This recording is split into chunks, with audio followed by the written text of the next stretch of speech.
Tēnā rawara e tātou mā e pā te iawe atua, te iawe te toi o re. Whakamue mititia kōkoe, whakanuia, whakawhētairawa, whakawhētairawa, whakawhētairawa. Ai tā te ihi uhi, mene, ka piti hono ka tātai hono ko rātau mātonu anu tērā rātau.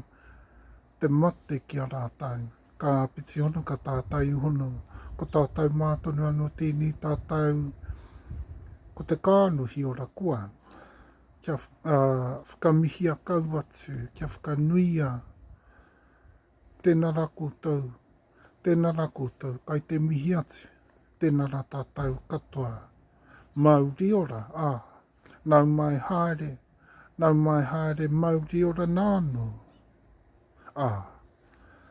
Kahuri, kia ora mea no rā tātou. Yeah, well, here I am, just as I promised in the comments of my first take-off video that I messed up last rā parearo, that is the last Thursday, where I tried to get another hour or so in, just got it there, but then after seeing the video it hadn't turned out properly. So I'm no longer going to use the live facility, and I'll stay off of there and just share a lot of my recorded or pre-recorded and take things from there. So here we are, back in the moment, back in the kōrero, whakataunga kreme, a Tahumaakaakanuimatua, TeTaiHauauruAukatiTai, the WesternDivide, Ari Horowhenua, Ari Porirua ki Manawatu, Ari Manawatu Whanganui, Ari Waimarino, Ari Te Tauihu, or the top of the south, Ari Te Whanganui Orotu, Te Whanganui Atara, which is Wellington area, our name for the Tutura and more complex makeup of the ancestries of Wellington area, Wellington district, Wellington province. E tātou mā nau mai haere, tēnā rā koutou, tēnā rā tātou, kai te mihi atu, tēnā rā tātou, Māori ora, Kahuri, yeah, here we are, te rā tapu, today, 03 Papaoi, 2024, so that's the 3rd of March, 03 Papaoi 2024, video 2, here we go. So we ended up folding on the last video at the approaches to Papaoi, and we started up again back in the video 2 into Horowhenua, delving a little bit more into Horowhenua before we went into Papaoi again, back into the approaches. But yeah, we found that we had some more on Horowhenua, Porirua ki Manawatu, that's Porirua to Palmerston North area district, or the Manawatu to Whanganui, which includes Aorangi or Martin. That's the area of Martin to Whanganui, and then Waimarino. Sorry, I forgot Waimarino just before. Waimarino is a part of Aotearoa. That's the Aotea Taiopuru district, inclusive of Waimarino, which is the King Country, Taumarinui, Ohakune, Whanganui, Raetihi, Ruapehu, Waiouru, Whenua Kura, and on into Pātea Te Hāwera. Now it actually finishes at Whenua Kura, but Whenua Kura awa, or river, flows on into Pātea Te Hāwera, and also goes nearby regions that touch on Taranaki Moonga. We like to mention there because we still hold claim on Taranaki Moonga. Good. connections with Te Atiawa Nui no Runga Te Rangi, good connections with Aotearoa Pōtai, Awa Nui Arangi as well. We've got some good connections there, and so we hold on to them right throughout that whole region, Horo Whenua into, and that goes on into Waimarinoa, as I was just saying. Waimarinoa, aroha mai too, I'm a little bit tired today. I've been a little bit tired all day. But I've just managed to take this kōrero back down again, and of course, just started on the retake, the pre-record of video 2 from last Thursday, last Rā Parearau. Okay, so e tatauma. Yeah, from Waimarino, which is the west, the far west, South Taranaki, into Pātea Hāwera, south and south west, Taranaki, Ngā Motu, those areas, where we go into Waimarino and Aotearoa Pōtai, King Country as well, which is the kupu te reo, ki tērā wāhi ko Waimarino, because it includes Maunei, Taumaru Nui, Putatu, ki roto o Whanganui, okay? And yeah, of course you've got Ruapehu in there and all those other areas, e tatau mai. Yes, so nau mai haere, I'm glad to be finishing this kōrero actually. It's, yeah, quite a disappointment that the last time I recorded this part of the kōrero for Thursday, that it didn't work out quite well, and I haven't got time to waste. So here I am on pre-record, and it sounds like the safest way to go on 03 Papaoi 2024, 03 March 2024. Okay, e tatauma. So yeah, and from Waimarino across to the South Island, to the top of the South Island, which we call Te Tauihu o Te Waka Māui Meana Tū Ākana. So the translation of that particular name is the front, the Maunei, the front, te tauihu, or the front barge board, the front end of the waka of Maui. That's the translation of that. Beautiful name, eh? Beautiful name for the South Island, and for that area of the South Island, and there are lots of different names. So let's not just think that that's the only name. That is one of the most junior names amongst the amongst senior groups. But yeah, Te Tauihu will do for now, and so we call that part, and that part is from Whanganui Kahurangi National Park, and Whanganui Inlet, all the way around to, you get Farewell Spit, right around to Mohua or Golden Bay, Mohua, Golden Bay, Tahakaka, all those areas, and from there right across to Marlborough, the Sounds, Queen Charlotte Sound, and then of course finishing up around Kaikoura, Te ahi Kaikoura, Tamatea Pōkai, Whenua Pōkai, Moana. Okay, one of the major main chiefs of the paramount of Waitaha Rangi Hapu, Meko Teu Re Tārewa, Whānau Uri, composite of Tahumaakaakanuimatua. Okay, and then we come back up into the north, into Wellington, Te Whanganui Orotu, Te Whanganui Atara, where Tahumaakaakanuimatua, let's not forget, never forget that Tahumaakaakanuimatua, the originals, left in Wellington area from over 1,000 years ago. Why? Because they're the most expansive. There were other events that took place, but most importantly, we need to remember that at a certain point in time, in fact, there are a number of major lands of Tahumaakaakanuimatua, not all, but a certain number of primary lands of the Tahumaakaakanuimatua inherited as a result of the extent and expansion.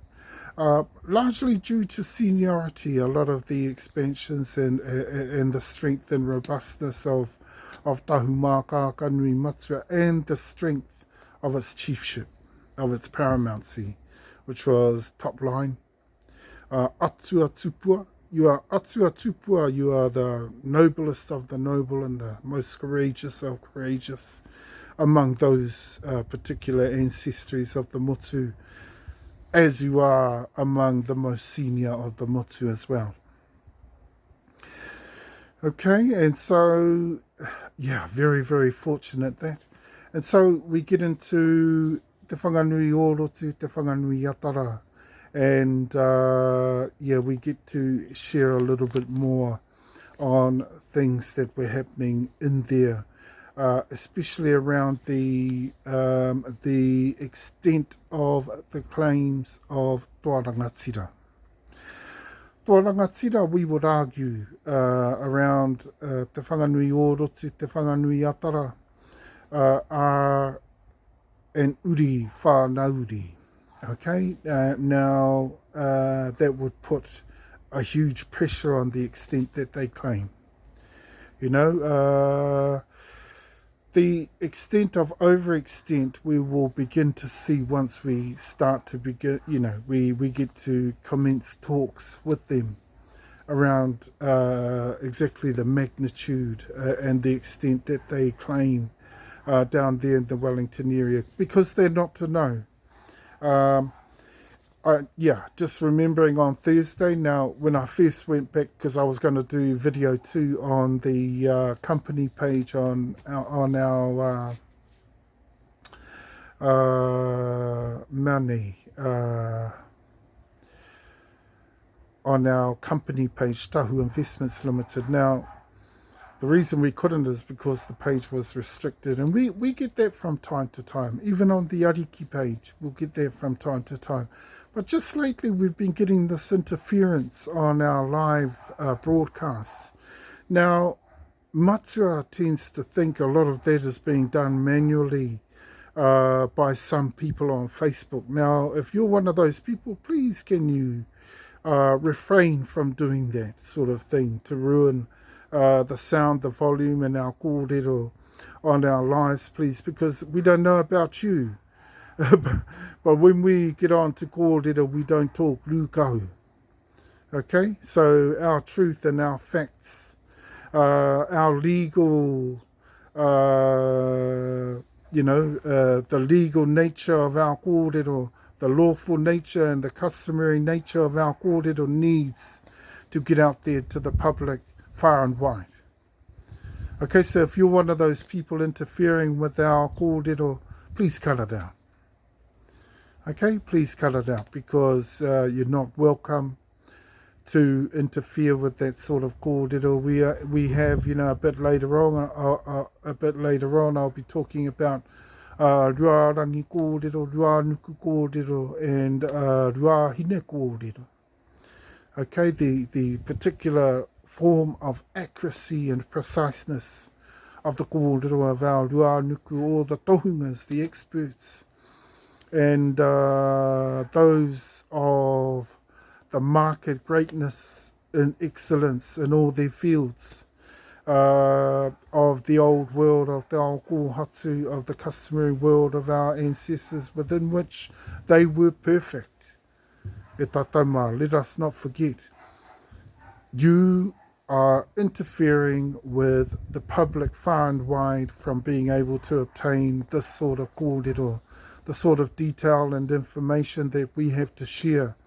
So please do not do that and keep messing about with our volume and on the live feeds, and stop interfering. If we ever catch you, we will make sure that Facebook authorities ensure that you never return after they kick you out of Facebook. We will ensure that you never ever return. And so, and other of you, if you are making complaints, if that's all you're doing, if you're making complaints against us, look, just detach from our kōrero. If you don't want our kōrero, just detach. As simple as that. Don't make unnecessary complaints. It's not necessary to make complaints. I mean, when we share, we just share quickly among those that we know are still connected with our page. Now, if you don't want the kōrero, then just detach. That's all you need to do. It's simple as that. And now and again we get the odd person who wants to drop out of our kōrero. That's fine. That's fine by us. Just do that. But don't make a big song and dance and make it unfair for us and our posts by restricting our ability to have our posts shared and put out onto Facebook whenever we feel like it.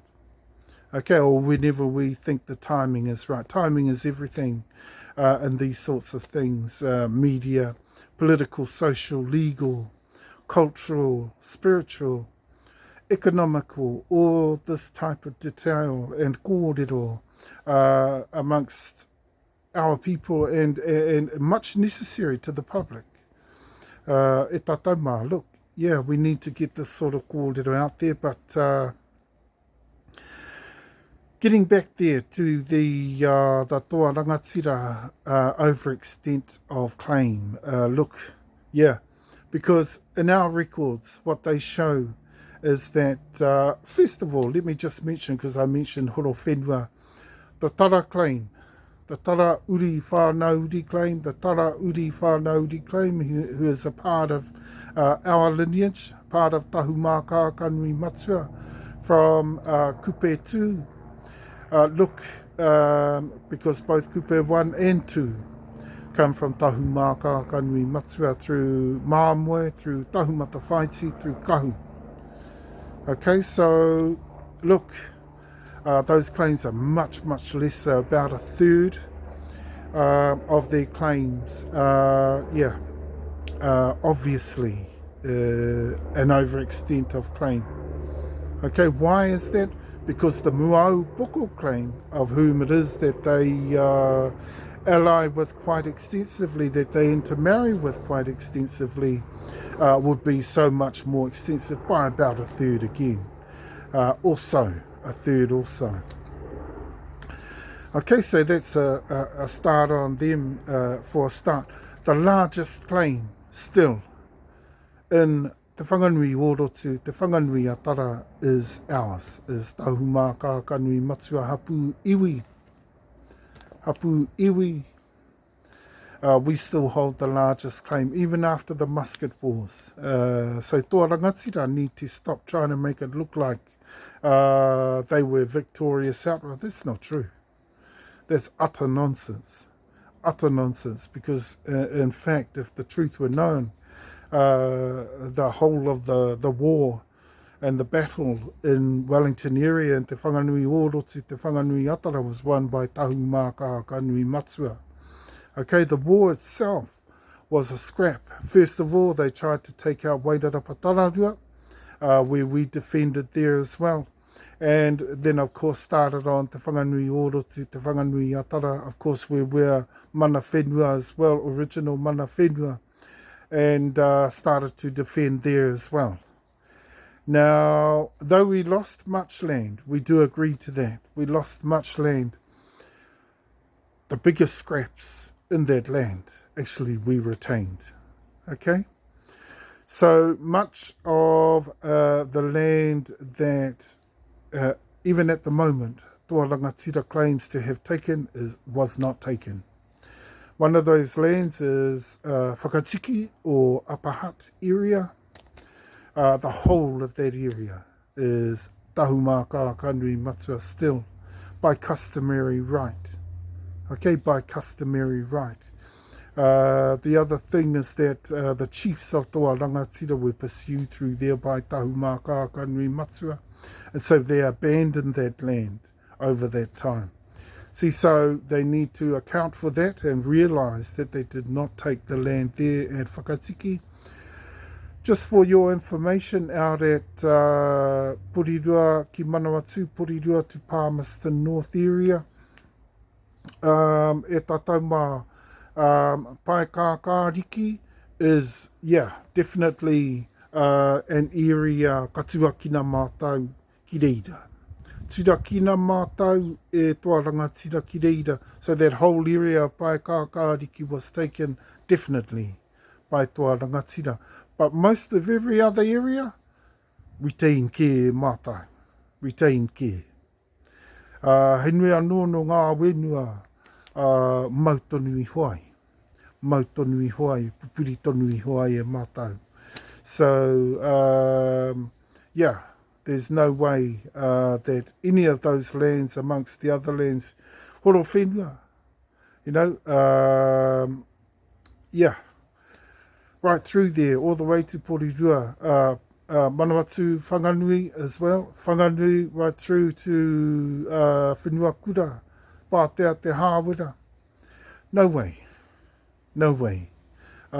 could there have been a majoritarial toa rangatira taking, whereas I've said that once before, actually it was the Hapu iwi that were the victors over, the big winners over that time, over that Muscat War period time, up to 1839, between 1839 and 1841-42. Took a couple of years, the TeTaiHauauruAukatiTai in Wellington area, but that was formulated by Te Atiawa Nui no Runga Te Rangi. And they formulated an alliance and a bond and a peace treaty at TeTaiHauauruAukatiTai with Tahumaakaakanuimatua. And of course, Toa Rangatira joined in on that. So, just to mention that, that's how it finished, but we defended successfully the harbour area, which Te Rauparaha was trying to take, so that he could take control of the trade routes right through there from Wairarapa, right through there around the west, and into Wellington area to control all those trade routes through there. And he did not get there. Okay, so e tatauma, we need to be well aware of that. Okay, the biggest claim still in Wellington area is Tahumaakaakanuimatua. The next biggest, Te Atiawa Nui no Runga Te Rangi. Okay, the next biggest, Toa Rangatira. And then you've got Awa in there. Awa is the other iwi, but they hold much less than Toa Rangatira, and we hold much more than Te Atiawa and Toa Rangatira and Awa put together. Okay, so though we lost much, we retained much. And the other area where Toa Rangatira struck well and were great victors, winning some big ones in those areas, but mostly small ones. They were small wins, the wins for Toa Rangatira. That's right through Hutt Valley, right through that area. But we still retained much. The problem with a lot of the extent of claims of Toa Rangatira today, and this is why we need to meet with them, is that they overclaim in all those areas that, they took all those areas, and that's not true. That's not true. They never took whole areas at all. Even Tawa, the area of Tawa, that's mostly Tahumaakaakanuimatua. Ngā Uranga, we're in there as well. Te Awa Kairangi, we're in there as well. From Waiorotu into the Kaiwikas, we're in there as well. All those areas were part of all of it, even Pitone. We heard that Toa Rangatira claims the whole of Pitone. Kai te he tēnā. we're in Pito on there as well. Okay? And so, yeah, we need to have a good talk to them about that. And then the other big winner in there is Te Atiawa Nui no Ringaterangi, right into Wellington there. And also in the tents, a lot of the tents claims have to be incorrect for Toa Rangatira because we retained most of our land right through that area. Motukairangi, Mātai Moana, right through Tangitekeo, right through all those areas, Whataitai. Yeah, they're all our whenua. And the reason Toa Rangatira needs to be careful with that is because all the other little, they consider them a lot less significant tribes within the area that they consider a lot less significant are actually all a part of Tahumaakaakanuimatua, and that includes Rākainui, Hapu, Mekoteu de Tā Rewa Whānauri, Taumata Hapu, Mekoteu de Tā Rewa Whānauri, Muau Poko, Hapu, Mekoteu de Tā Rewa Whānauri, and also includes Māmoe, Hapu Iwi, Whānauri. Okay, they're still of a composition of Tahumaakaakanuimatua, and same with Tahumata Whaiti, Hapu Iwi Whānauri. He Whānauri tonu anō kahu anō, anō hoki a kahu he mane, he Hapu Iwi Whānauri anō hoki. Okay, so be very, very careful. Then we work on down to Waitaha Ariki, Waitaha Nui, Tahupo Tiki Uri, Waitaha Rangi, Tara Uri, Rangitāne Nui a Rangi, Kahungunu Uri, Whānauri, katoa no hoki nā tai, no mātai, no Tahumaakaakanuimatua. So you're going to have to be very, very open and very, very honest with us on the claims, because we believe they're hugely overly extensive in the Wellington area, and that includes out west, along the west coast. And so we need to start some very important hui right across that way. We believe the awa are fine. We believe that Te Atiawa Nui no Ringaterangi are fine. That's just the Toa Rangatira. And all the other tribes are fine as well. And so the only thing Te Atiawa Nui no Ringaterangi you have to be careful about is that in a lot of the areas that they claim, they probably haven't noticed it before, but in much of those areas, including Raurimu, Pipitea, Te Aro, all those areas, all the tents areas, we've got big claims in all those areas. We're still in there. The harbour, we still held the harbour. 1841-42, we were still there holding the harbour. All of our tūpuna were still in there. Same with Porirua, we were part of Porirua, part of Kapiti, part of Mana. We were still holding those areas. Okay, we might not have held all of those areas at that time, except for the harbour. We held the whole of it, the harbour, and much of the tents. That includes areas around Whataitai, Paikawakawa. Although in Paikawakawa we have very few rights and interests. It's mostly Te Atiawa Nui no Ringaterangi out that way. And Rongotai. Putatu, ki roto Motukairangi. He anu, he ake atua no e rā wāhi tonu anō Putatu ki roto Marainui, te rau o Raima, e rā wāhi katoa no Tarakena, Putatu ki roto Paikawakawa no Putatu tonu, Island Bay, e rā wāhi o Whāriu, te rima o Māui, e rā wāhi tonu katoa. Okay, so you fellas,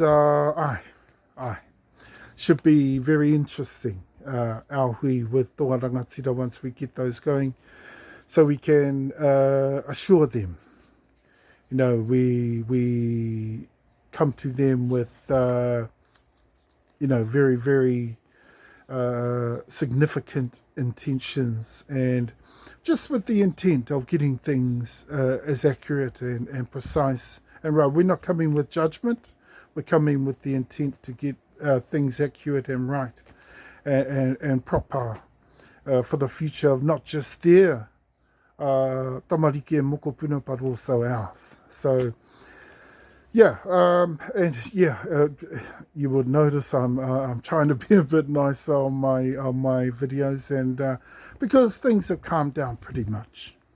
Things have calmed down pretty much. I don't think it's gonna get fiery or anything. I think we're pretty mature about our claims and rights and interests in Wellington area. It's taken us a while to be able to get into there, but to get properly into there, yeah, we basically had to fight for it.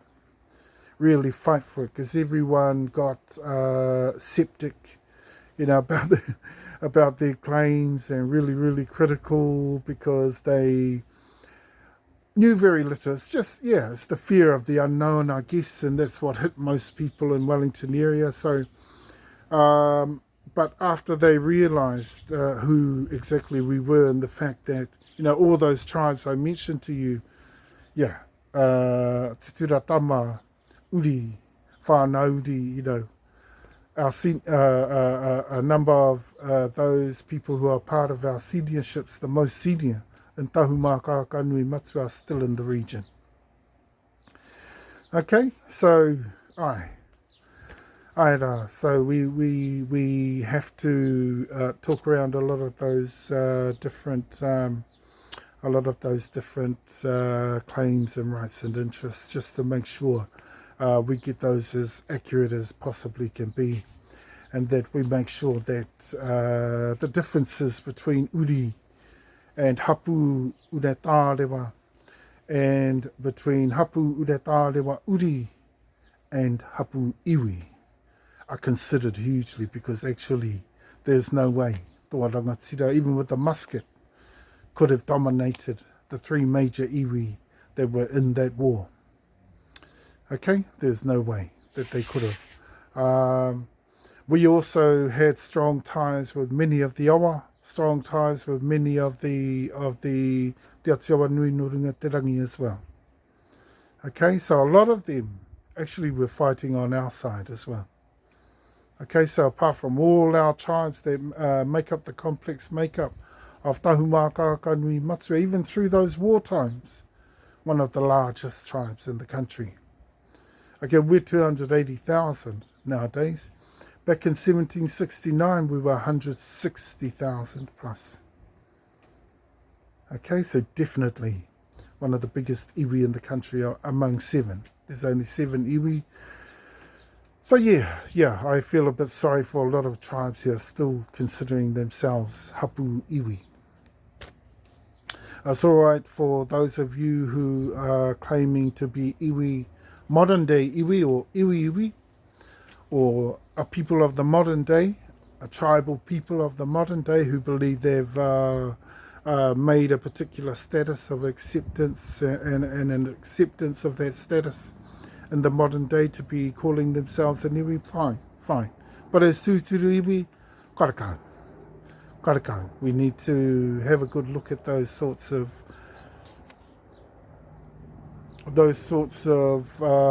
critical details and our consistencies and our componentries when we talk about customary identity.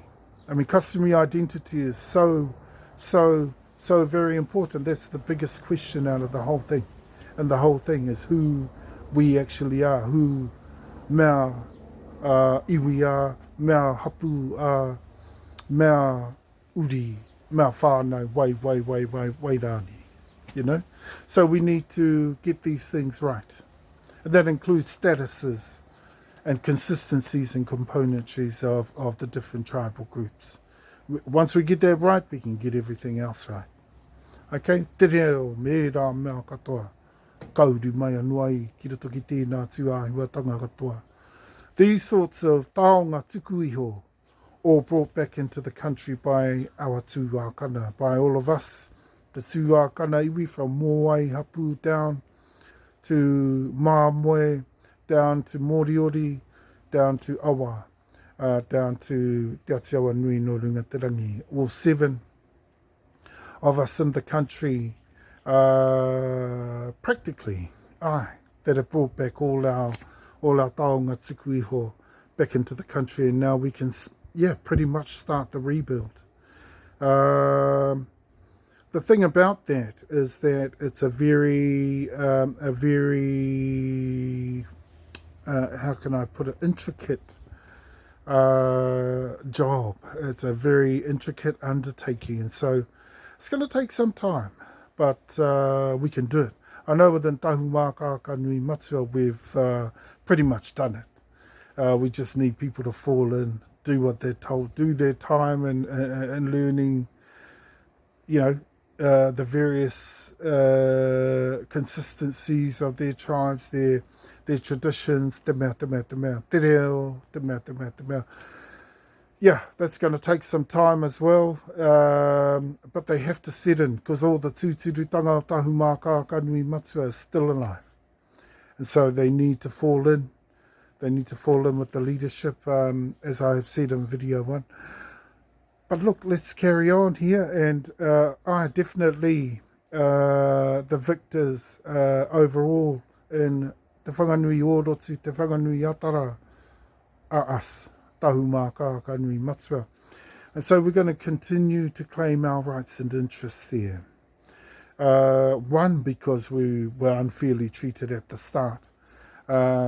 So luckily we've persevered with that, and we've made sure to uncover all our rights and interests everywhere. And so very, very important, those hui. Still the biggest claim there in Wellington area. And that wasn't the only area that we were victorious, where we championed as an iwi. That includes Wairara Patararua, Tatau Namu again, completed that one, where Nukupewa, one of my teina of Te Ao that's his senior line, Te Ao that's the 6th line, 6th line, off the 6th line of descent, so they're well within the top 6. So Nukupewa was the great general of the time, of the musket war, taking out from Gisborne, Tūrangi, all the way down into Tūwharetoa, into those areas, down into Heretaunga Wairoa, continuing on down, Wairara Patararua, and also including Wellington area, where we took the area out, but losing much of our lands in Wellington area to the very, very powerful alliance there of Awa, Te Atiawa Nui no Rungaterangi, and Tuarangatira, and those areas. Of course, others joined there. Around 14 major tribes of the country attacked Wairara Patararua alone. And they all eventually came out second best. Now, what Nukupewa did in Wairara Patararua is he took captive, he managed to slay 27 of the ariki of all of the enemy tribes, mainly of Te Atiawa Nui no Rungaterangi and Tuarangatira. Okay, so he slayed them, took them captive, held them prisoner, and used them as a way of gaining advantage over the enemy, that because he knew that they wanted those big chiefs back. They are, of course, paramount chiefs, and they all got captured in the line of fire and taken slave, basically.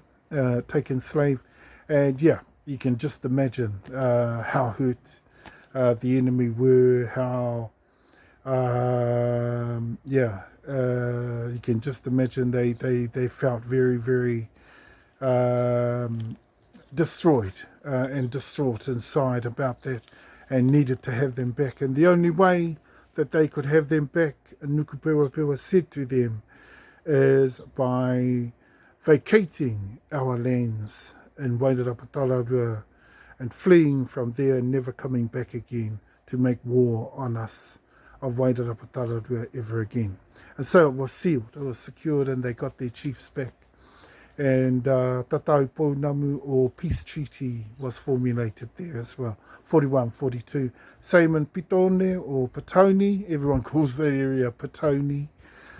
I don't know where they get that from. I don't know, just the lack of ability to pronounce that name. Is Pito One, or the incense.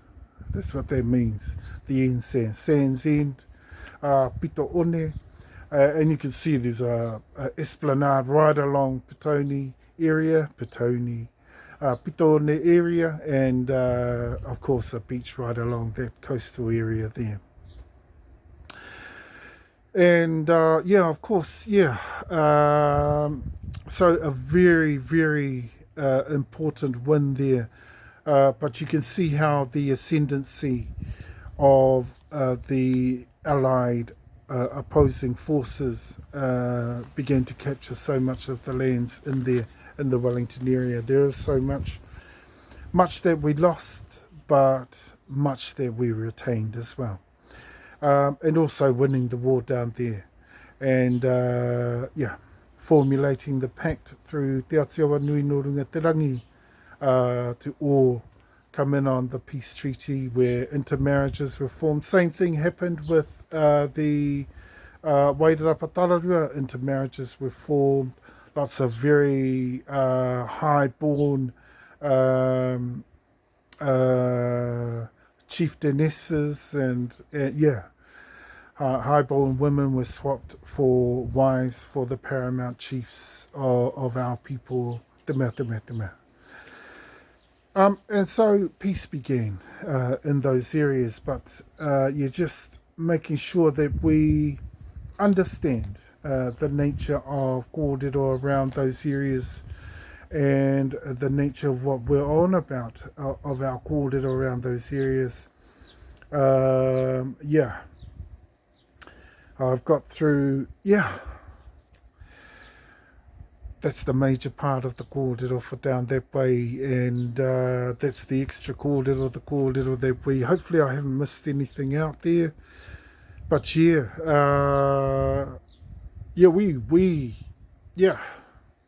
we took out some big victories right along the coast, right up east coast as well, as far as Gisborne. That's a long way up, right near the East Cape there, all the way down into Tū Wharetoa there. There's Tongariro, Taupo, and into Heretaunga Wairoa, all the way down from there, Wairarapa and then Wellington. We also did a lot of good defence work in the South Island as well, as you probably imagined. The Tauihu, that area, the top of the south, but not the only area.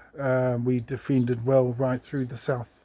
Of course, Tahupo Tiki Uri, Whānau Uri being a part of us as well, one of our Uri, also in Wellington and also in the South Island there. But that's a whole nother kōrero, the South Island. Up in the north there are so many more other tribes, Waitaha Ariki,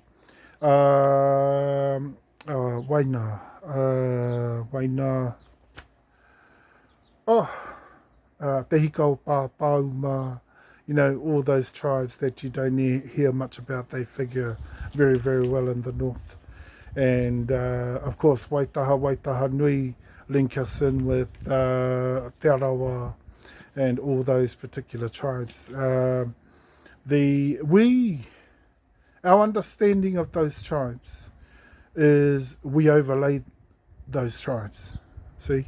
So we've got no worries with the Te Arawa claim, and we know Te Arawa claim into various tūpuna But we think that to say that those tupuna Aotearoa only would be hugely mistaken. They would be inaccurate because of us, the awa not actually being an extensive iwi in the South Island or in southern parts or east coast parts of the North Island, but actually only in the Eastern Divide, parts of the North, and some parts of the South.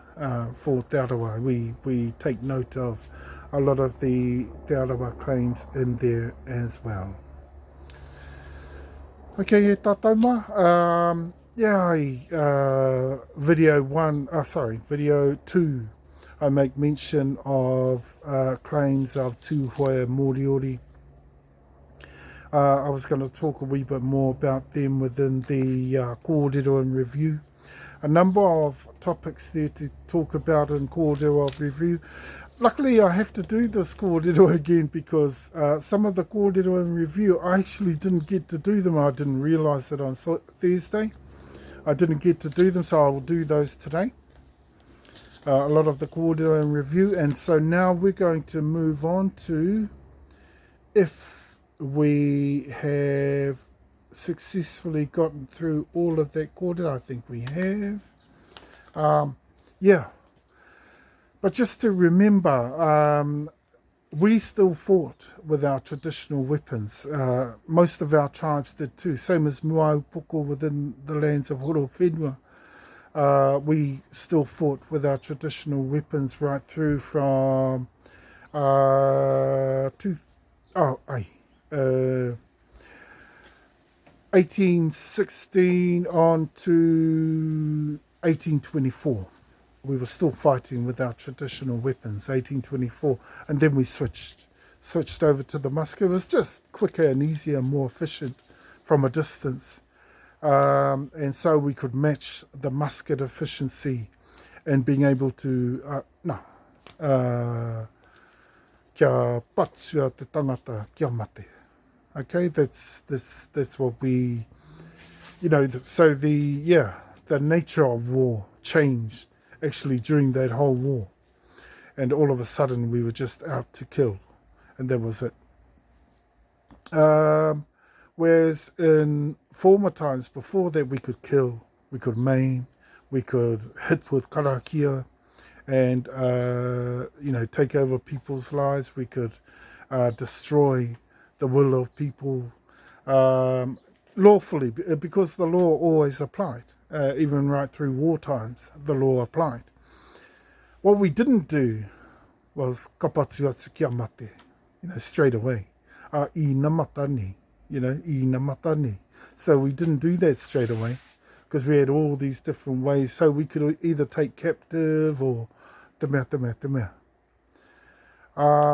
Our guerrilla warfare type, this is why if you can remember back, I made an example of when I was talking about defining the kupu tapu, the word tapu, and I said the tapu state of Rambo is such a state that you would call him hallowed, earthly in terms of hallowed, but and that would be tapu, but of course a person that was trained to kill and kill whole armies. Whole forces of people through his guerrilla tactics and warfare, being a Navy SEAL trained warrior. Well, our warriors were the same. A lot of people liken a lot of our Whiwhia warriors to the ninja, but they were of course guerrilla warriors. They were into guerrilla warfare. Or if you know the character of Rambo, well, that tapu characteristic of his, and I mean, when you look at him, he's got I think it's the M16 or something like that, and he's just got the headband on, and he's barely dressed up top, and he's got his army pants and boots on, and that's all he's got. And he's trained to survive in the wild. Anywhere he is, camouflage, all that sort of thing. Being able to stealthily take whole military camps. That's what our warriors were like. Okay, they were more wrestlers than, just like Rambo, but mind you, killers, able to take, yeah. And that was the only time when we utilised warriors like that. So our warriors were a bit like that, but that's what you call tapu. It's not the same as the holiness. Tapu mentions holiness, but it's a different kind of holiness. It's like earthly. Okay, so that entails also and includes also a hallowed person like Rambo. Hallowed for all his killing, but whereas holiness being spoken of in Te Paipera Tapu is not that sort of holiness. It's holiness that is pure, clean, that is crystal clear, as being one that is not, there's no black mark, there's no killing, there's no, there's a very strong commitment to the laws of God. And of course, we talk about the laws of our Lord, of the gospel and Christ Jesus and all of that sort of thing. We're talking about that sort of holiness. This is righteousness at its best. So tapu goes that far, but it also includes hallowed sort of, yeah. So you're including the rough diamonds and stuff like that. So tapu is not the same. Tapu in itself is not the same as the holiness of the Bible, which we know of as grotu, as uwhakeia, and a number of other words as well. So, going on to Paipera Grotu e Tatauma, hopefully I capture all this kōrero as well. Some of the kōrero I'm hoping to get back in there that was all messed up on video 2. Video 1. Video 2. Sorry, the other video that I did the other day on Thursday was video 1. So when I did video 2, it was all messed up, and we got up to approaches. And the reason we have different approaches is for a number of reasons, actually, within the translating. And the approaches are merely to make sure that we understand the nature and the character of the writing that we have before us. And the good thing about the Holy Bible, or Paipera Grotu, is that e Tatauma, we have all of the writing devices within the whole of the written text of the biblical text of the Holy Bible. Awesome, eh? Awesome that we have to work with all those different characteristics in writing. Metaphorically speaking, poetic license, psalmist writings, songs, poetry, detailed accounts, historical detail, HawhauaoMo, proverbial accounts, otaki, hymns, hemene, and so we've got all those different type forms of writing. And I'll have a number of different groups at Tatauma that'll do translating, and my translation groups will take care of certain groups of chapters and kōrero. We will work verse by verse or chapter by chapter, depending on where we're at with kōrero, depending on where we're at with different writing devices. All of them are in there. And I'll talk a wee bit about those later on. I didn't want to talk about those today in case we take too long. But those writing devices e tātou mā are very, very handy for us and a great guide for us in being able to get things absolutely perfect and accurate within the translating of the biblical texts. Okay, and so, yeah, proverbial text, songs, ota, waiata, o tō hei, we call that. O tō hei, psalmist writings. He mene, we call hymns, or otaki. Otaki, we call those. And o tō is another way of saying that. And o tō hei, are psalms. Okay, so e tatauma, but we'll have different words and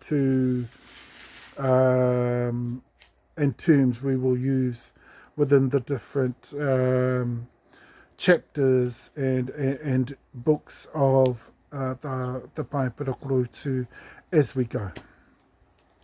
Let's remember the form of our Paipirakorautu, the form of the language, the form of reo, the form of te reo we're using is reo matua. So it's very, very universally recognized, although it still holds on to a core which can be considered dialectual. In fact, it can be considered dialectual. Why? Because the nuances of the iwi are still within that reo. Okay, that's one of the things you have to be careful of. So it is still dialectual. The other thing is that the lei of te wairua anō hoki, tērā tūāhua o te reo matua.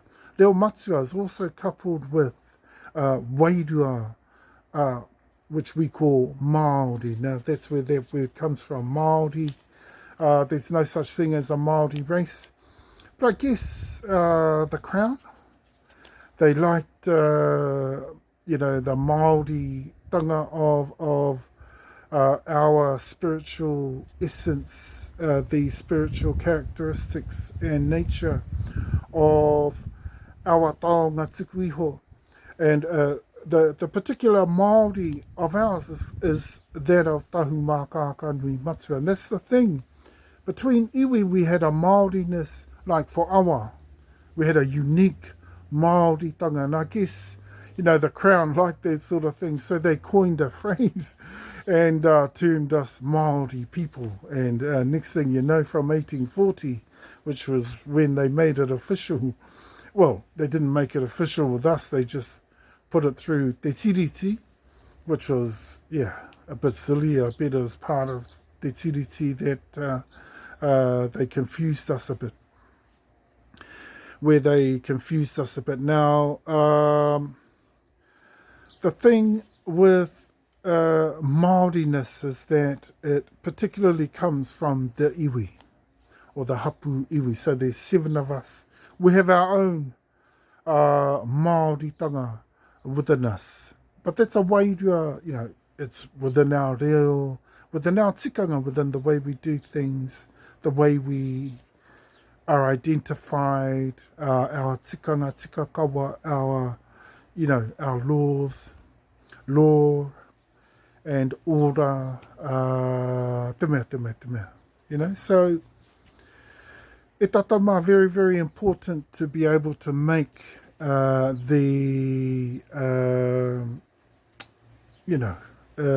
be able to identify which is which, because there's no such thing as a Māori race. But for Paipirakorautu, reo matua is the particular form because the 1868, te Paipira tapu tried to emulate that particular form of reo in the end. Now, it didn't at the start, we can tell that, just by the particular fashion that te Paipira tapu was written in the reo. In the reo, we're not talking about the English. We like to keep the English quite apart from the whole of the project. Why? because as soon as you look at the English, you would sort of,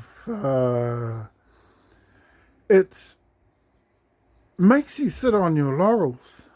That's the sort of effect it can have. It makes you think, oh, the words put together in te reo are actually exactly what it says, and that's not true. That's absolutely untrue. Like, for instance, okay, the example we use, Genesis 1:1. Genesis 1:1. He mea hanga, macron on the final A in hanga. Nā te atua i te tīmatanga, te rangi, me te whenua. Yeah, and you can see the likeness, with the English. In the beginning, God created heaven and earth, or the heavens and the earth, or the heaven and the earth. You can see the likeness, But what people do not see is that all the whilst within that likeness, where all of that is going on, what you're getting is an assimilated version of exactly what that would be in customary language of our ancestors, if it had been any of them that translated that particular sentence out of the English text. Okay? Most, from what we know, 98 to 99% of our tūpuna from 1840 were still illiterate, couldn't read or write. Okay? We also were illiterate, and, unbeknownst to us, there were ways of defrauding us, and certain ways that we didn't know how. Okay? So all those sorts of things are very, very important to take into account. And whilst we're talking about Paipera Koroitu and Te Paipera 1868, Te Paipera Tapu, e tatauma, the translation of Te Paipera Tapu is particularly in a very, very incorrect form. In fact, even though we see the missionaries now as somewhere under par of a level 1. Okay, somewhere under par of a level 1 of that traditional time. We're talking about a level 1 of that traditional time. So they're under par of a level 1. Now, if you look at, if you can remember back at the nature of my comments on the level of the translation that we got from there, I said to you previously that the level of the reo in the outcome of the translation of the Holy Bible, KJV, 1868, that particular translation of 1868 in Te Paipera Tapu was lesser than a commoner's reo, which wouldn't even be anywhere near level 1. What is equally obvious to us, e tatauma, is that the missionaries were stressing out. The missionaries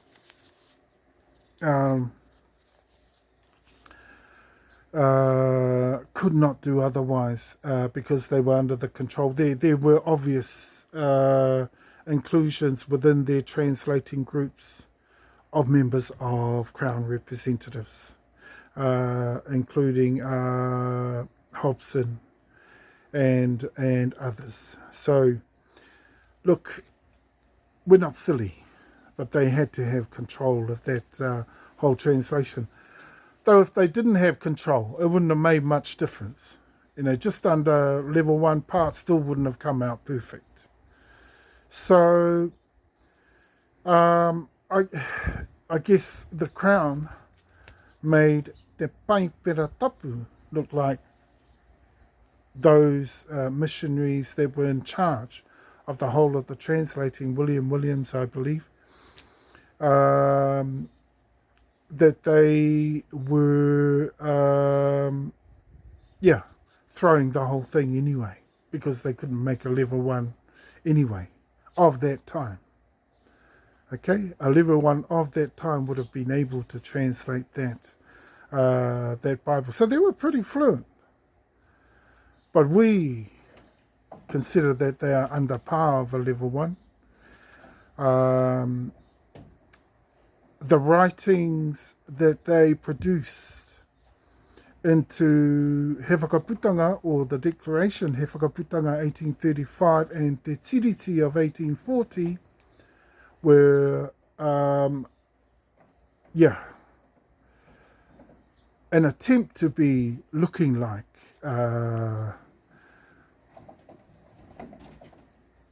3 to 5 levels up, which, fine attempt, yeah, they weren't too bad.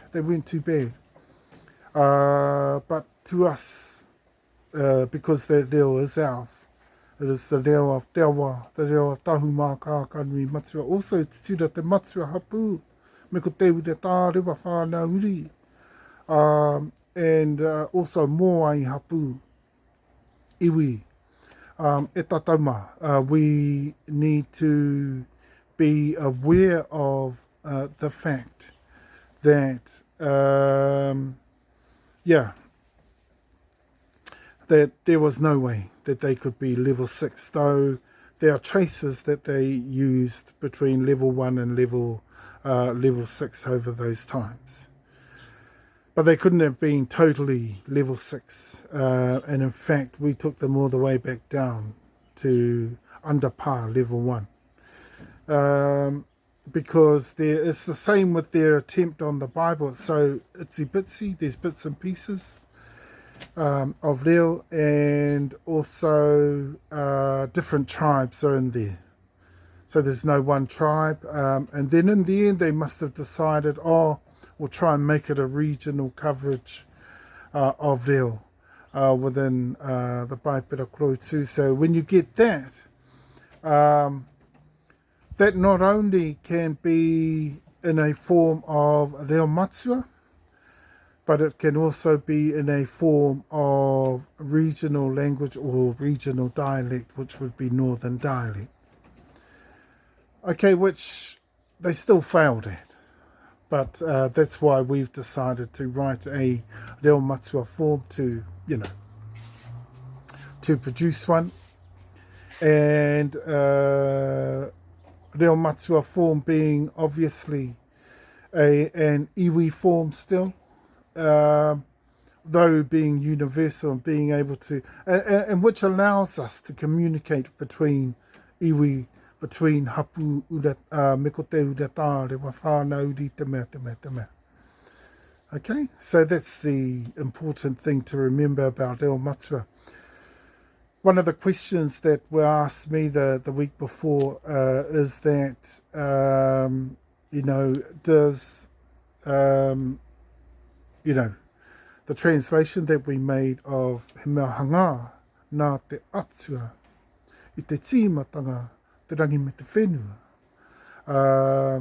Our translation being, ki te oroko hanga ngā tonu, hanga ai e te atua matua te ao rangi me ko te ao papa whenua. Is the hugely, radically, dramatically different forms of, in the translations and structures and layout of words in the translations. Is that mainly because of the Tahumaakaakanuimatua worldview? And to that question, I say no. Though that would be one of the major influences, yes. It is the universality of kupu. It is also, in some cases, the universality of the understanding of layout, the universality of the understanding. So we're getting into some of the formatting there, the universality of some of the takoto kupu, I've just mentioned that, sorry, and structure and the character of that structure. Okay, and so whereas we're going to be using Tahumaakaakanuimatua. Okay, in a lot of cases, we'll try and balance it out to maybe about half. Tutura Tahumaakaakanuimatua will be the detail in a lot of the takoto kupu, the whakapuaki e rā mea katoa. But the other half will try and balance it up and we'll try and make it more universal.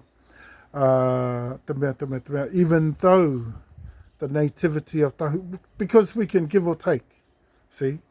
Because we still have nativity in there, we still have purity in there. And the nativity still belongs to Tahumaakaakanuimatua, whether we, Why is that? Because we need to still make some of it recognizable. Okay?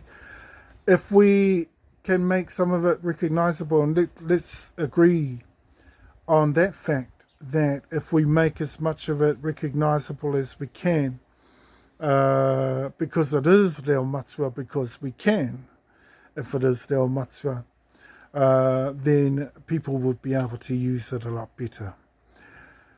If we do it totally, the Reo Hapu is a bit more restrictive in the manner that it's totally Tahumaakaakanuimatua. So we're going to do it in that sort of fashion. We're going to do the translation in that sort of fashion because, especially in the Reo Matua, you want people to be able to utilize that reo to a degree. Especially when we're talking about people from amongst our tribes. So where they can relate to kupu, where they can relate to whakapuaki, where they can relate to te hanga mai me te takoto mai o te kupu. That's going to be really, really useful for people out there. Okay? But that's still us being iwi. Okay, remember this is the very, very first iwi translation of the Holy Bible. Okay? So approaches, e tatauma, very, very important.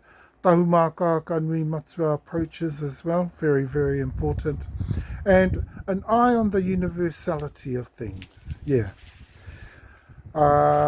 also the, all-encompassing nature of how we want to translate. If you notice, ki te o roko hanganga tonu, hanga ai e te atuatua matua, tau rangi mo ko te ao papa whenua. So all-encompassing, right through from start to finish. So all-encompassing. That's how we need it to be. Right through. And, because, in the KJV, well, the English is not so great. I already know that. But that doesn't mean to say that the reo had to be not so great as well. Perhaps that was an aspect of there would have been a very minor one, a very minor aspect indeed, but it was indeed an aspect of things that sort of influenced perhaps the lower standard and quality of the translating that went on in there. Okay? Like I can tell you right now, that first chapter of Genesis 1, the whole of that, we're talking about verse 1.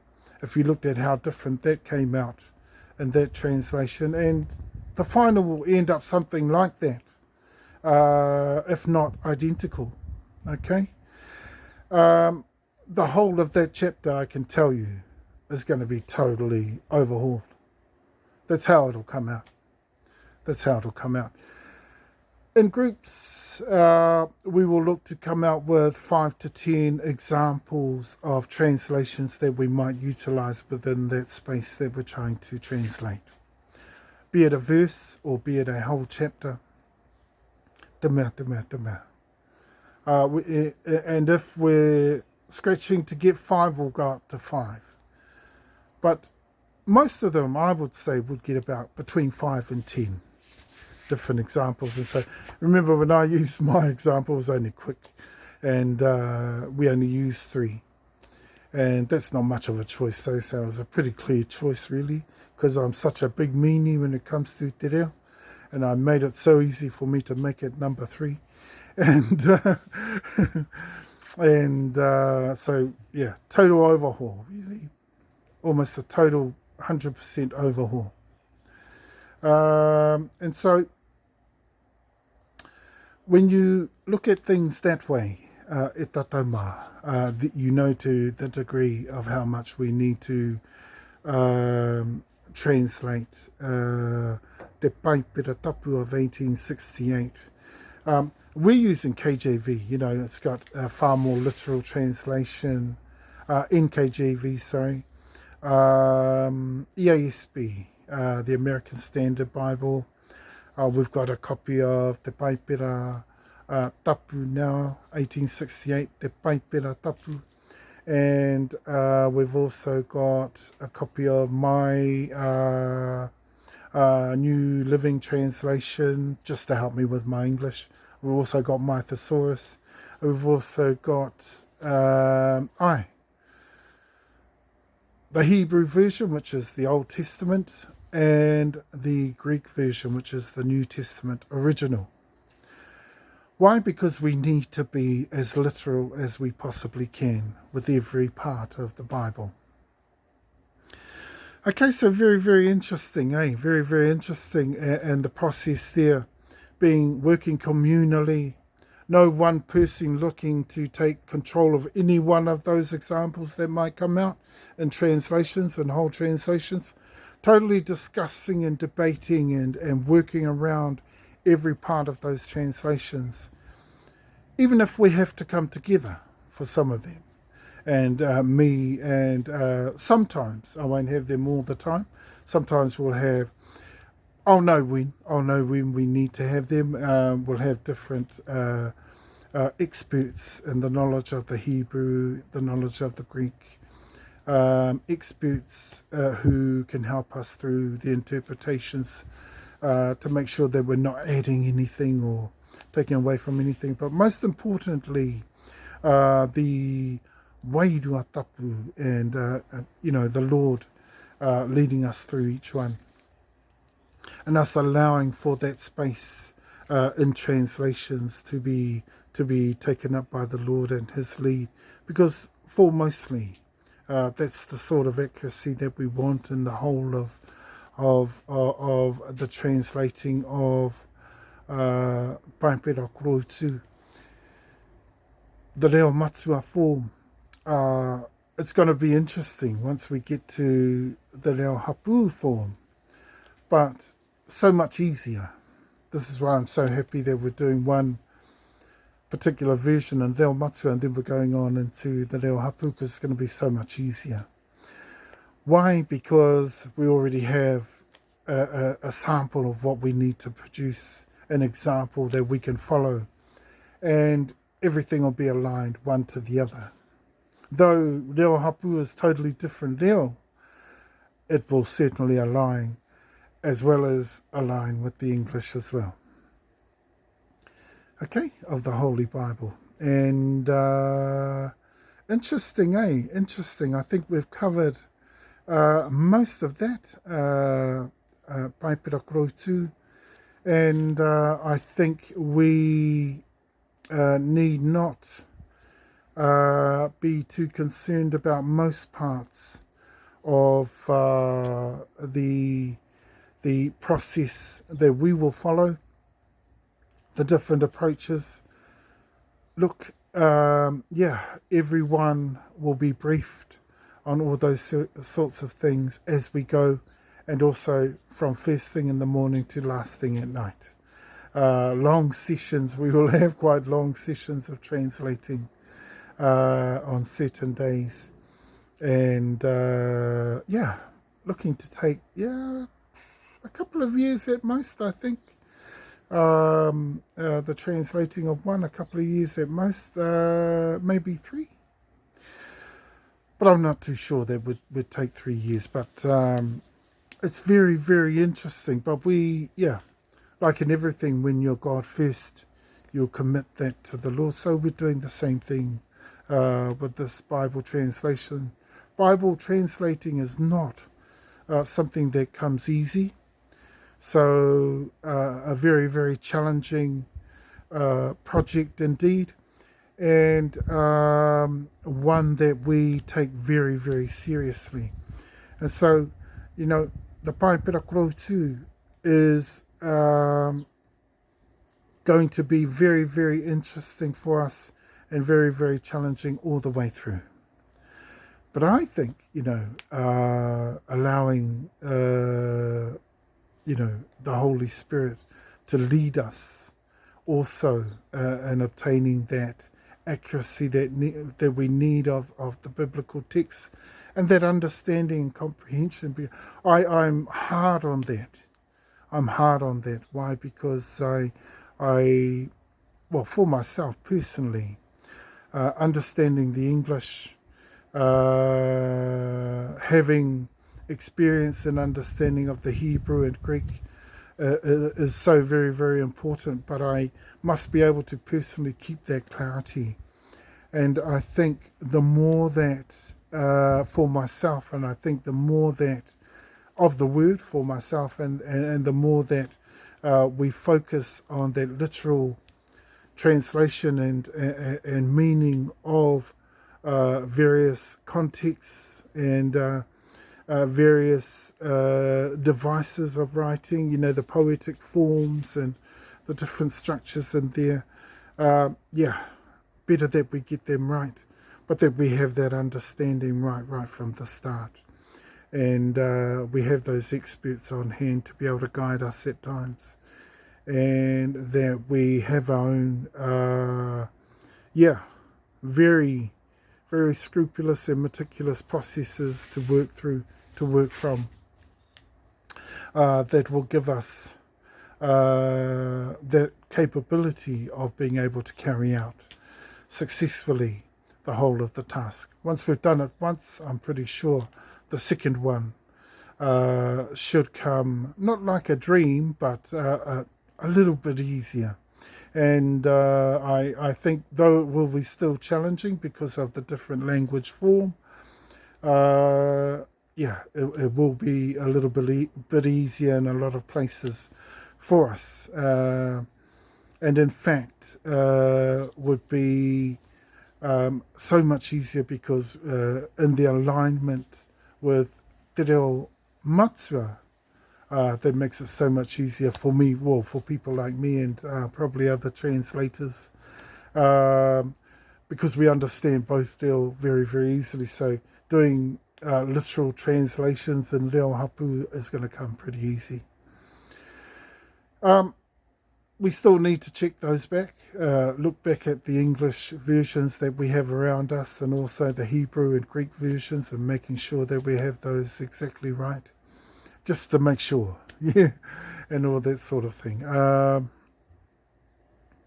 Let's get into kōrero in review. Kōrero in review, when we talk about kōrero ruanuku, ruarangi, ruahine, the women who are tohunga and the men, the male tohunga.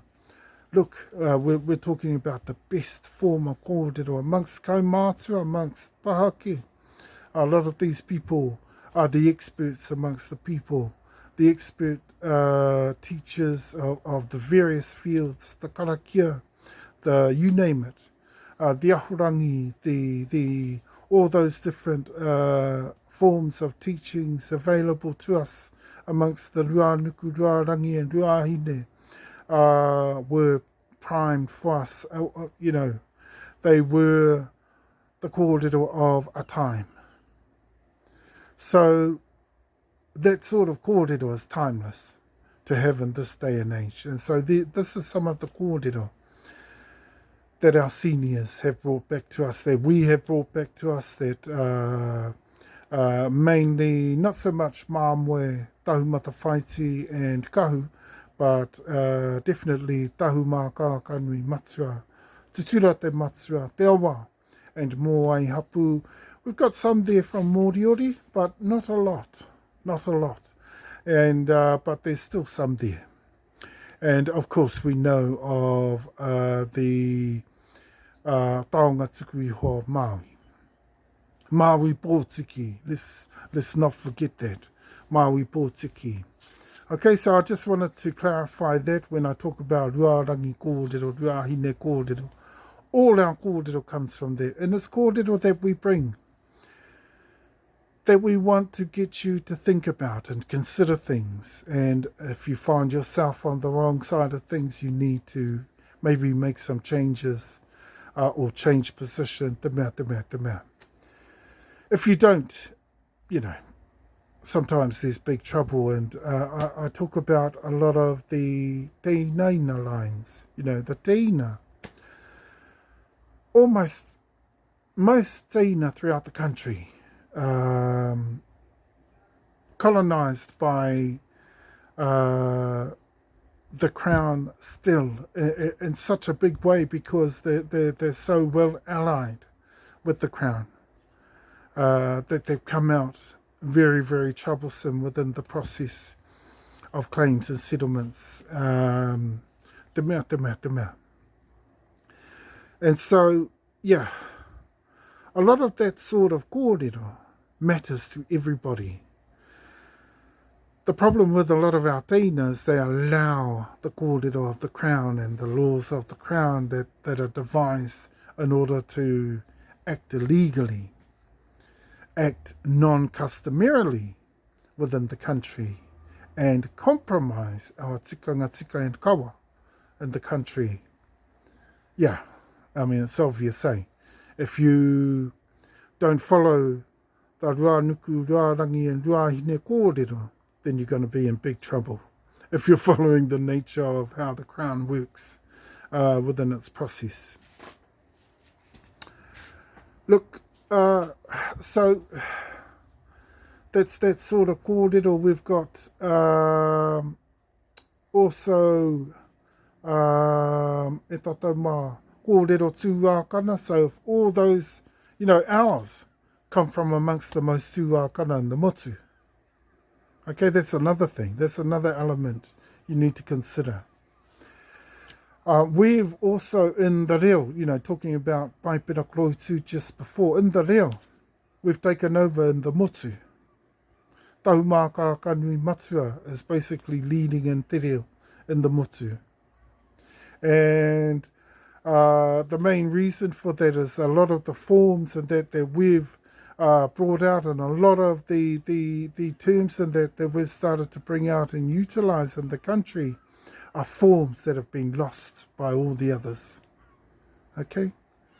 And we didn't even foresee, we didn't even aim for that either. But that's how things have ended up.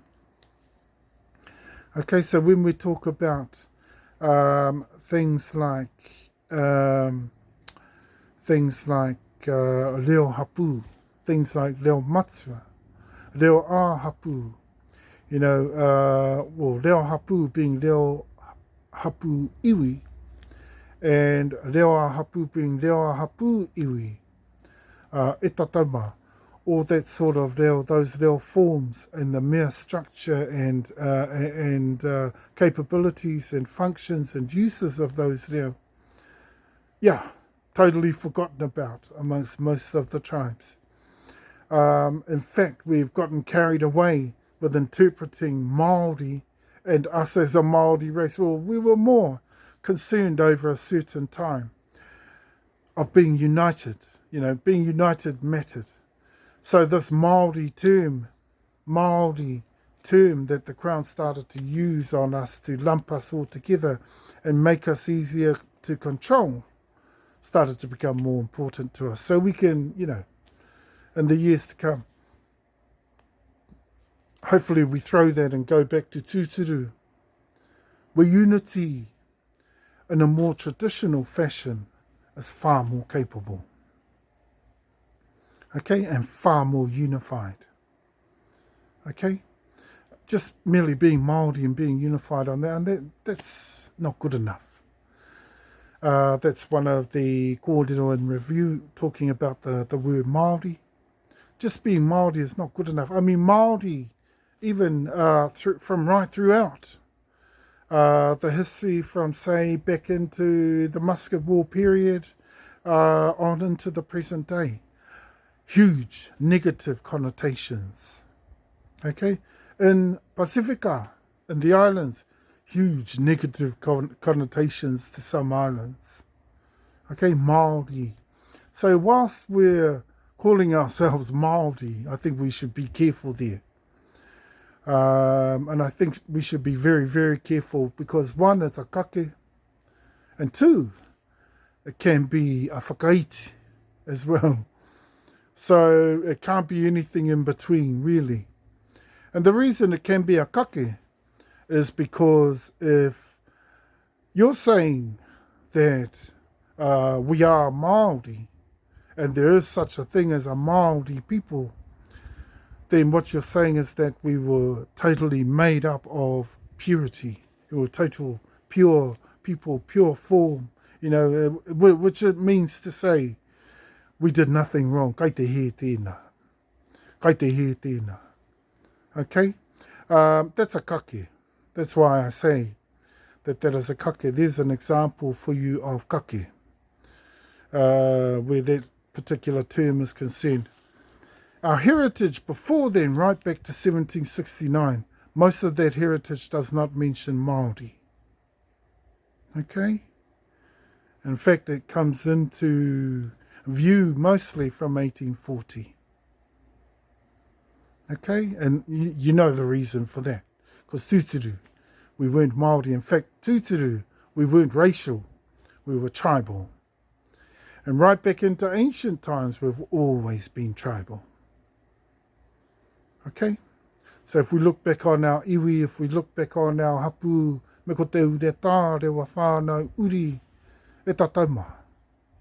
Pai kona nā ke, te tū kiri, o tēnā, o tēnā, o tēnā, o tēnā, o tātai. Puta tiki roto katoa no, ki o tātai mātau, hapu, iwi, ngā mea e whituna, e kōrero nā mō ai hapu, iwi, te mea. Okay, so koina nā. Ngā hiwatanga kōrero in review, we talk about Māori. We don't mind people getting on to disagree with that, but if they can show us that, there's so much proof of what we're saying. That's why we're talking around things like that.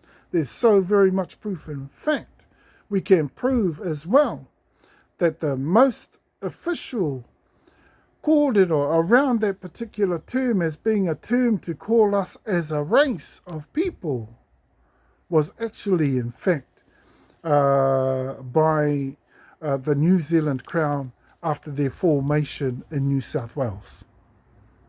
That's where that term came out of. And it's all written there. It's all written in there, in the evidence. Okay? And that's legal, political evidence, that's Crown evidence. Crown.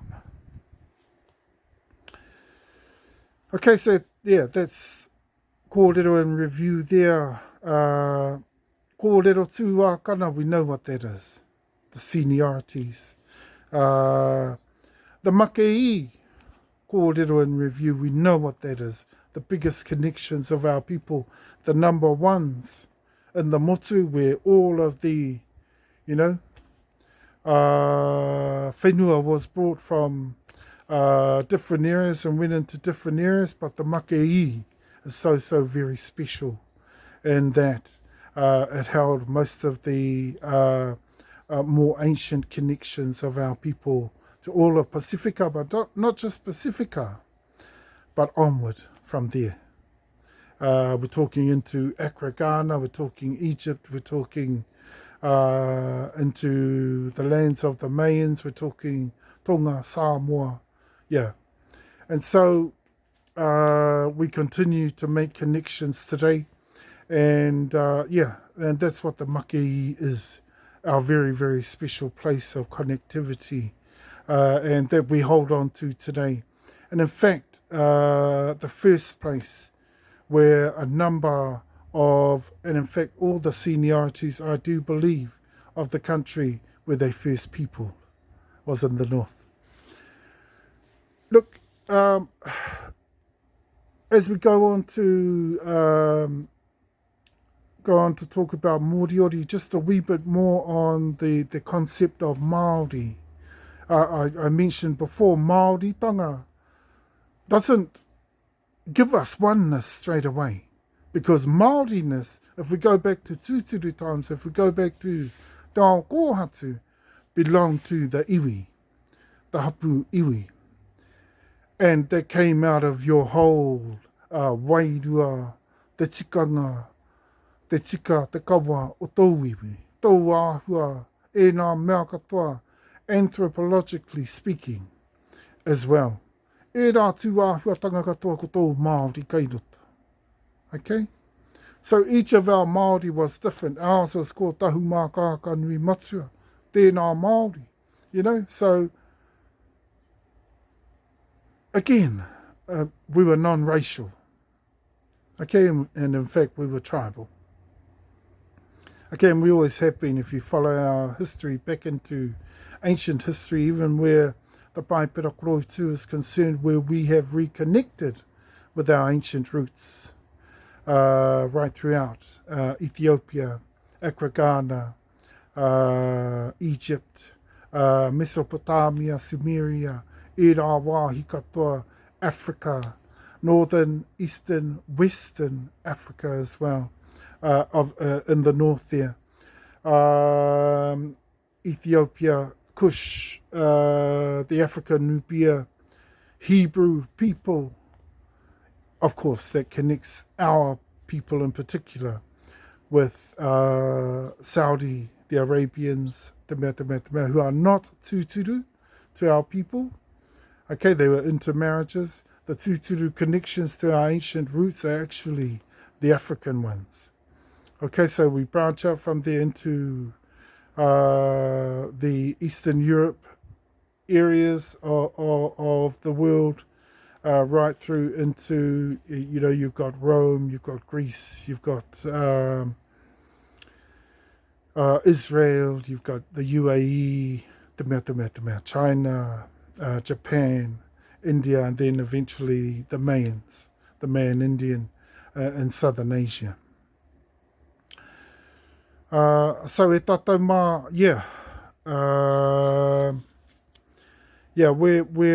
where Māori is concerned, it's a very, very contemporary term to call us that. Some people are very, very proud of that today. Oh, well, fine. But remember, that is not tūturu. And if it were, then, you know, we would all be, you know, even in Tahiti, no such thing as a Māori there. I think there's such thing as a Māori in the Cook Islands. There's even a Māori island or something like that. But in most, there's no such thing. And it's the same for our tribal groups. Being so tribal, there was no one real racial term to describe us because we were so tribal. Even right back to the beginning of those ancient times. And that's why I wanted to mention, you know, all those connections we can make through the Papaoi as well. Back into the ancient times, back into our ancient connections, is because that's where the atua matua of our tūākana of those times comes from, way back in our ancient roots. Most people think, oh, we've always had the pantheon, and that may very well be the case, but we cannot say that we didn't have the atua matua of today, of our tūākana. We can't say that it wasn't there. We can't say that. Why? Because our tūākana held on to that from our ancient roots and held on to that atua. We've come back to it today. Tahumaakaakanuimatua have embraced that today because we know that's the atua matua of our ancient roots. That's why I made the comment a couple of weeks ago that the Atua Matua of today and the Atua Matua of yesteryear for us, has changed. See? And it has. It changed twice.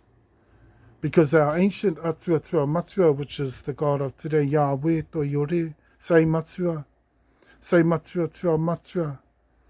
Okay? Same God. You know what? Some people dispute that, but we're not going to.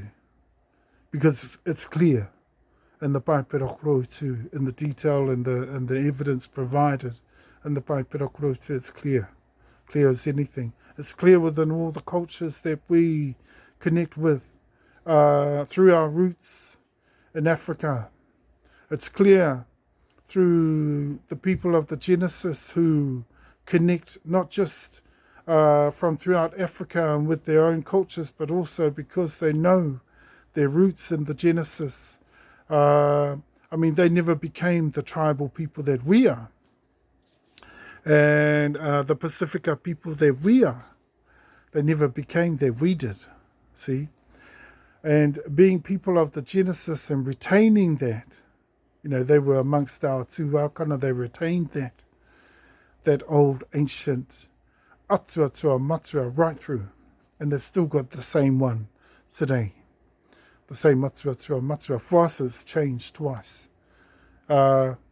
Because we went into the pantheon with the supreme God, Io Matua Te Kore. And, we have now switched back to Yahweh Atua, Yahweh to Yore.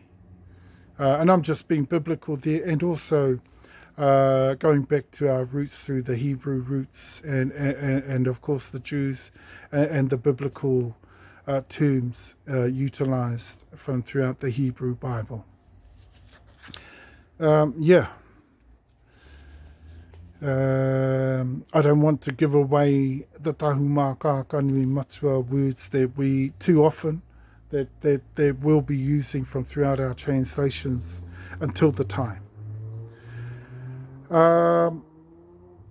Then we'll be able to do and follow with the knowledge and skills and capabilities and the leo that we have.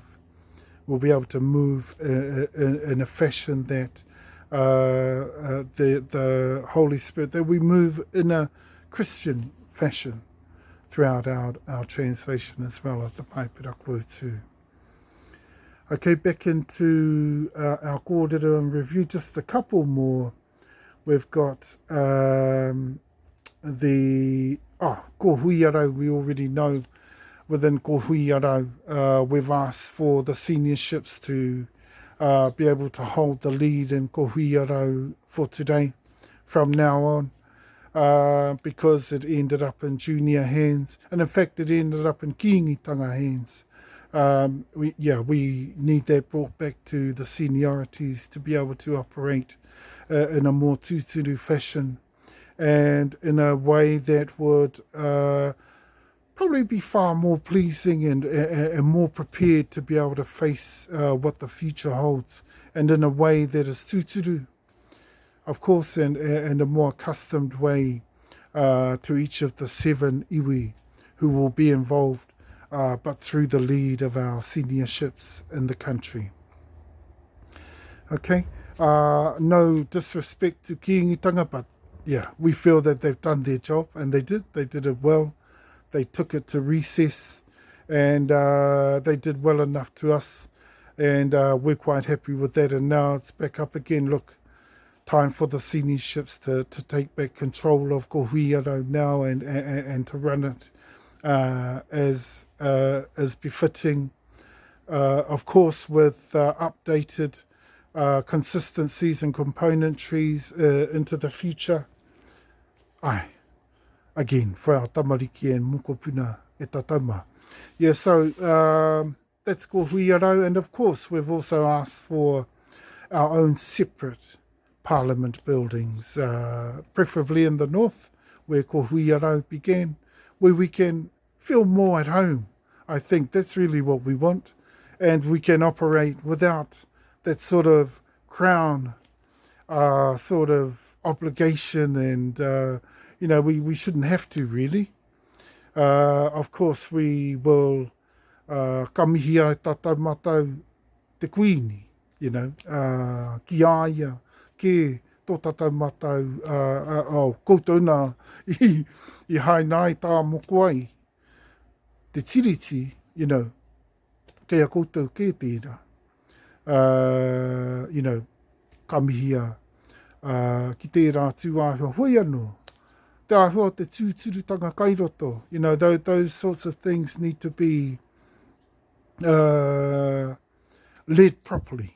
And I do believe the seniorships have the ability to be able to do that to the T right throughout the governance systems of the whole of the makeup of ko Huiarau and its leadership in there.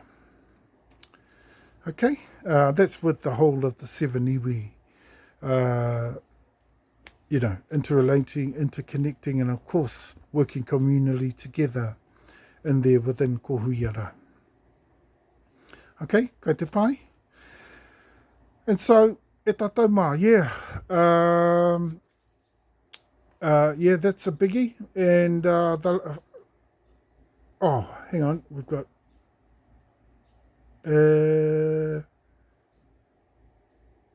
talk about that one next week. It's just Tahumaakaakanuimatua have taken upon themselves to officially oppose a settlement under Ngā Puhi o Awa in the north.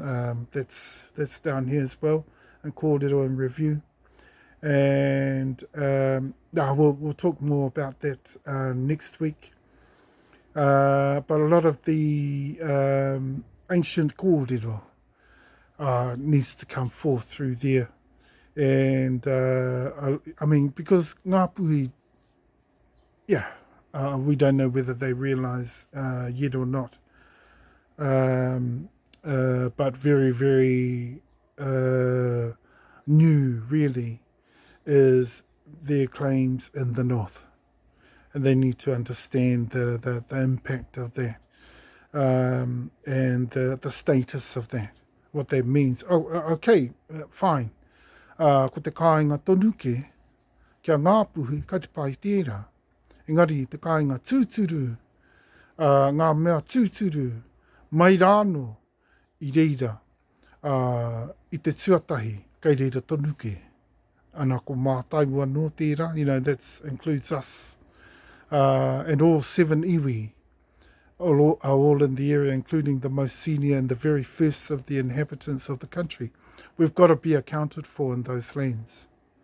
And there's no way that from the third migration that all of a sudden Ngā Puhi, like the Crown says, typical, whenever we get the Crown coming in or whenever we get Māoritanga coming in, all of a sudden things change. And the tūturutanga of things gets lost. Hey. Kari te pai tērā. Kari te tino pai. Kari te tino pai tērā tū āhua. And that's why we chose to formulate ourselves, establish ourselves in a legal framework, within a lawful framework, and work in that way as well. Right from customary law right through. And that's why we've worked in that way, because we knew with these sorts of challenges, that was the only way that we could be able to meet those challenges and demands along the way. Because the whole of the ao kōhatu got turned on its head, basically. And that's why groups like Ngā Puhi are confused and are frustrated with a lot of the claims of the seniorships. Why? Because we come with the tūturutanga. Okay, what we all need. But what do we get? We get these groups refusing us. Why? Because they don't understand from a tūturu point of view or standpoint. The most tūturu point of view or standpoint. Okay? They don't understand things. They only understand it from their Crown Alliance point of view and their third migration point of view. They don't understand it from anywhere else. And their Māoritanga point of view, all very, very recent concepts, okay, that have largely destroyed their ability to understand the tūturu. So we've got to change that e tātauma. We've got to change all of that, and that's why I brought it into kōrero and review. But I'll leave all that kōrero for next week when we focus on TeTaiHauauruAukatiTai, or the Northern Divide. And last of all, my comment on the tūākana back in town. I meant that. The tūākana, we're all back in town. Mō ai, te awa, Tahumaakaakanuimatua, Tutura te matua, Māmoe, Hapu, iwi, whānauri, Moriori, we're all back in town. All of the seniorships there, and it's because of us things are changing up. Things are strengthening right throughout the motu, slowly but surely. But we can't keep e tatauma. Those of us that are juniors, we can't keep going the way of the colonizer, because that's what's happening. You've got to cut that out. If you really want to regain your tūturutanga, take back your tūturutanga, we can't just do a window dressing and all of a sudden window dress everything with a bit of tūhoe involved. We can't. I must digress just for a moment into, I quite like Stan Walker's music and stuff like that, but seeing Māori ki te ao,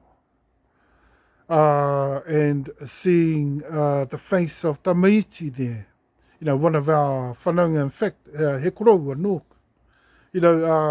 Even though I pulled out a tūhoe, I couldn't help but notice that, that's a little bit whakaiti or derogatory to him, to even appear on a video like that, because Māori, harai te tūturu tērā. Okay? Harai te tūturu. Māori tanga kai roto i te ao, we understand all those sorts of things, but a Māori race, karekau. There's no such thing as a Māori race amongst our tribes. Okay? And there's no way in the world we could be all Rarotongan or Cook Islands, because they're the most junior amongst us. No way in the world. Especially when you look at the level of tūākana in the country. And that's why we're all part of that. Okay, so indeed, things is changing up. Things is getting better. We're becoming stronger on our feet. We're becoming better informed. And it's going to keep going like that. That's why I said that. That's why I made that statement. Okay? Because for years and years and years, in fact, probably about 30, 40 years back, even 50 for some of the tribes, like Kahunu Rangitane, 50, 60 years ago, no tūākana about. Just the teina, the struggling teina, that for years and years and years, struggle, fall over, tapepe, fall over, taka. Yeah. You know that story, okay? Times is changing up, and everything else is changing up for us. So, and I'm confident that the seniorships that we have, I know I made the comment in video 1 that if Moriori, I think we're safe, and I think we're going to keep our seniority, and I'm hoping that we do, because it's going to hurt our people. If we have to, that'll destroy our establishments, and we know all our establishments are true. And we're too well established, we're too strong in the motu, our claims are too strong, our evidence is too strong, our tūturutanga is way too strong for it to be doubted that we are the senior line through te awa in this country. And I know I said that, and I said that if Moriori, ka mamai tonu rātau, we would be happy to even just allow them to take up their, if they want to, and it remains a sore point. I mean, we can't be bothered fighting amongst the seniorships. So one of us has got to pull out, and my understanding is that Moriori has already, and Matua is already fine for us to be tuakana. So don't take this as personal or as gospel, but I'm not pulling us out. But what I meant when I said that in video 1 was that I would pull us out just for the sake of, aroha to our Moriori people, and we would have left and taken up our Samoan, Tongan and Mayan Indian line, which is our other line. Now, how that would work, now a few people ask me, well, how does that work? I mean, they're not even most direct into the land. I said, that's correct. But once we took up that line, if they allowed for it, what we would need to do is come straight in under them. And so we would end up Samoan, Mayan and Tongan.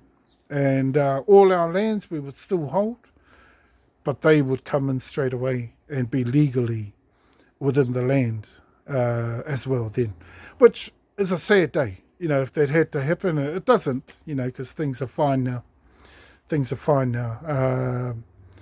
That's the way that would have worked. And I'm glad that we don't have to do that, because I don't really want to. I want to remain with the most direct line. And that's the thing, sometimes the most direct line within your whakapapa isn't actually your most senior. Okay? And that's our most senior, most direct line, is that way. And we would go that way if we were forced to. And just out of aroha for our Moriori, because we do feel sorry for them in a lot of respects. But we have to stand up for our seniority. We have to stand up for our status in the mutu. We have to stand up for just the sheer magnitude of our establishments in the country is just massively senior. There's no way we couldn't be senior in the country. And so I just thought I'd explain that part. Going into that final bit of kōrero there on the tūākana, or the seniors are back in town. We're back in the country.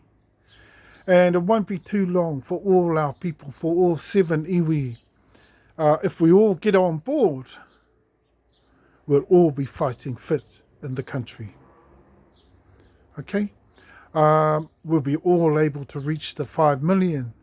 And, one of these days, in very recent years, maybe the next 5 years, I don't know, we'll take petition with the 5 million on that petition to the Crown and change things forever in our country and take our country back, basically.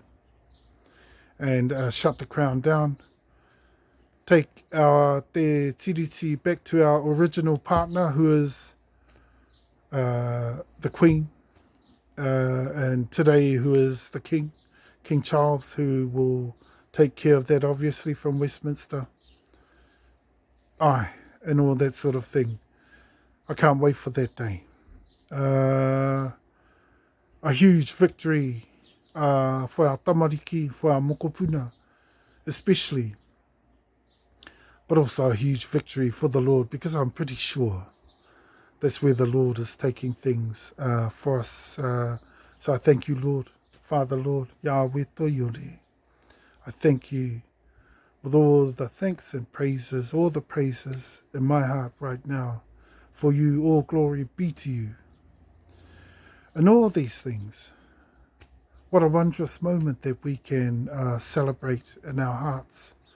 The great victories we have enjoyed, with obviously still more to come, with the settlement coming up, the finishing touches, with Mōwai settling the Moriori down and being able to be open to ensuring that I have the understanding that things are fine. Mighty Lord, thanks and praises unto thee. Whakawhetai rawa, whakawhetai rawa, whakawhetai rawa. Ai tā yehi uhi.